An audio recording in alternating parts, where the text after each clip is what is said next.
My name is Jamin Goecker. I'm an associate real estate broker for Keller in the state of Alaska, and my mission is to help you to build an intentional and significant legacy for yourself and your family by coaching on real estate. And we're going to be taking a look today at what's going on in the MatSu Valley, looking specifically at the residential, the condo, and the multifamily markets. Before we get started though, as always, you know what to do. Give this video 2 big thumbs up, subscribe, do all the things you have to do in order for the algorithm to bless this channel. And without further ado, let's go and jump into today's market update, looking first at the residential market. First thing that we see is that the number of properties available on the market is less than what we saw the year before. Because this time last year, there was about 370 properties available. Now there's about 310. So we do see a drop in the active inventory. And usually around this time of year, we'll see anywhere from, usually it's about 700 or so. So the number of properties that are available has significantly come down.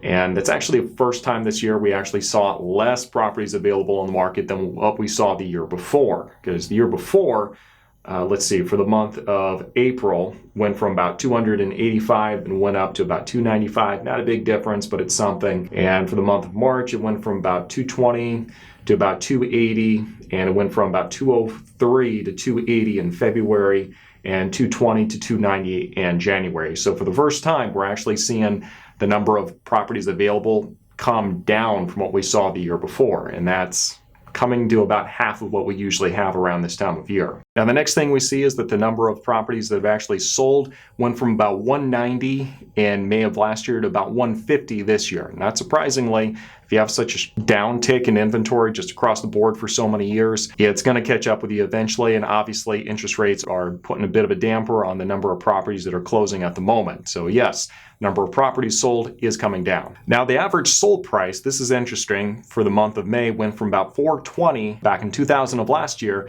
to about $403,000 this year. So that's right, we actually see a bit of a decrease in the average sold price.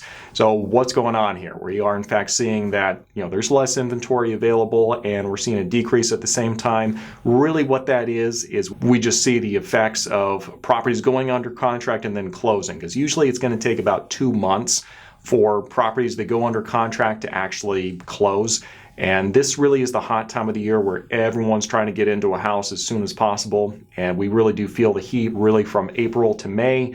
And then, people start going fishing and camping and all that stuff during the summertime. And it actually does slow down, but it looks like things just go crazy in June and July just because all those properties that went under contract in May and April close a couple months later.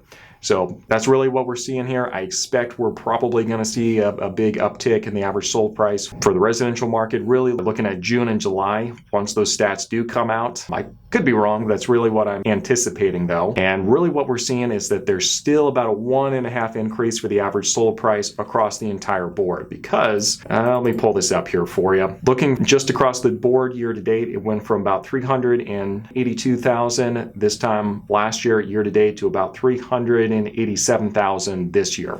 So we are seeing a bit of an increase, like I said, about 1.3%, so about 1.5 of increase what we saw this year.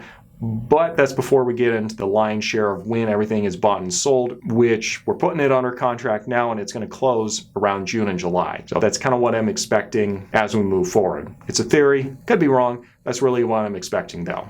Next section of the market we're going to look at are the condos, and condos in the MatSu Valley, they're not particularly popular or common.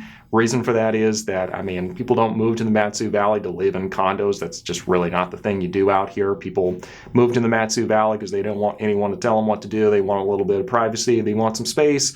And they want to be able to use their four-wheelers and all that good stuff. So for that reason, you don't see a whole lot of condos, but you do see them though. They're still out here, mostly in like the downtown Wasilla area around like Lake Lucille and Lake Wasilla. But let's go and talk a little bit. This time last year, there was about 4 condos available, and now there are 5. So if you've been looking to chomping at the bit to jump into the condo scene in the MatSu Valley, this is your big shot. There's more available this year than there was the year before. The next thing we see is the number of condos that have actually closed went from 4 the year before down to 2.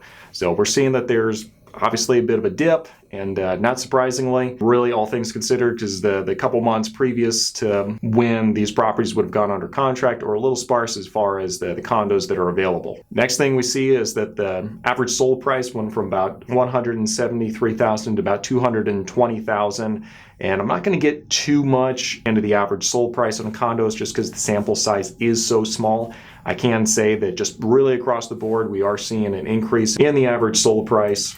The year to date is actually way off, because the year to date or the monthlies on each one of these months are usually actually up, with the exception of April.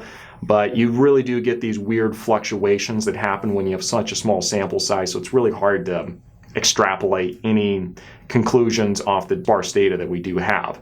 So that's just kind of the condo market, and I do see it going up, as we are seeing everything else go up, because some property buyers, some home buyers that are wanting to go buy a single family home are getting disenchanted, and they're starting to go and find these other lower price condos that are available out there. And unfortunately, it's not really the ticket for less competition than what they're usually anticipating, because they're not the only ones with the idea. And so the average sold price on these do kind of go up, and I'm starting to see we do get more competition on these properties that are out there. Now, let's take a break real quick here. For those who've been watching for a bit, you do know that I host the Alaskan Journey podcast, which I'm sure you're very aware of at this point, is there to answer the questions you have as you're moving up here to Alaska. And I interview and talk with people who have recently moved up here and discuss what their journey was like, what brought them here, what they think of Alaska so far, and any tips and tricks that they have. And I also have content on there that's very applicable for you if you currently live here, such as conversations with economists,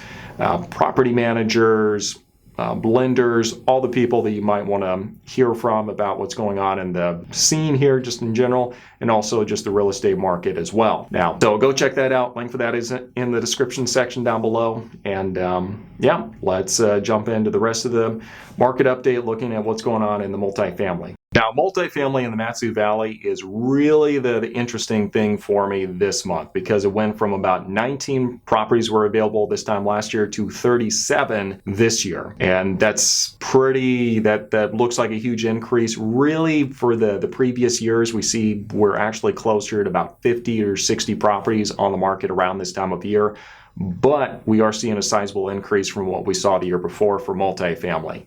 And it's not really what I would expect. Rents are going up, and usually landlords really want to hang on to their properties when that's happening. So I'm open to theories as to why these landlords are suddenly trying to sell their properties. But that's what we're seeing right now, just for the active inventory. Again, still way lower than what we usually see, but higher than what we saw the year before. The next thing we see is the number of multifamily properties that have actually closed went from 18 the year before down to 8 this year. So the number of properties that are closing are going down as well. And like I said, I think this is just going back to our normal. Usually around 8 or 10 properties that actually closed is pretty normal around this time of year. Historically, with the past couple of years excluded. So I think we're kind of just going back to more of a normal rhythm with the multifamilies here in the MatSu Valley. Let's take a look and see what's going on in the average sold price, though, to see if we can garner some more insights into what's happening in the multifamily.